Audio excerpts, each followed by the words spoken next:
কখনো পার্শ্ববর্তী দেশ থেকে অস্ত্র এনে আবার কখনো অস্ত্র বানানোর কারিগরকে নিজ এলাকায় এনে তৈরি করে অস্ত্র, যা দিয়ে আধিপত্য বিস্তার করতে সংঘর্ষে জড়ান কিছু ব্যক্তি। এমন ঘটনা ঘটছে নরসিংদীর রায়পুরা এলাকায়।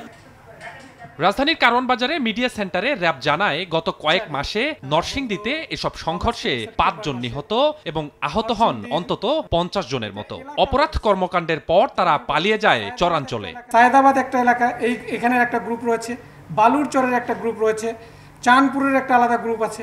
এই গ্রুপে তাদের যে বালুমহল দখল, জমি দখল, চর দখল, ঘাট দখল নিয়ন্ত্রণকে কেন্দ্র করেই তারা মূলত এই সংঘর্ষগুলো ঘটিয়ে থাকে।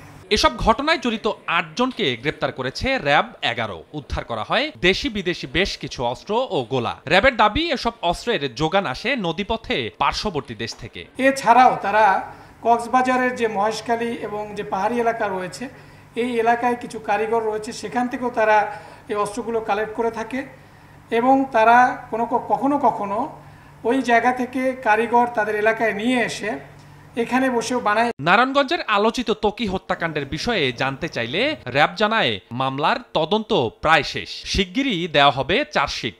দীর্ঘদিনের একটা দিন, এখন হুট করে চাইলেই আসলে না, এটা তদন্তের মতো যেন সুন্দরভাবে শেষ হয় এবং এটার জন্য একটা ভালো রেজাল্ট আসে, আমরা সেটাই সবাই কামনা করি।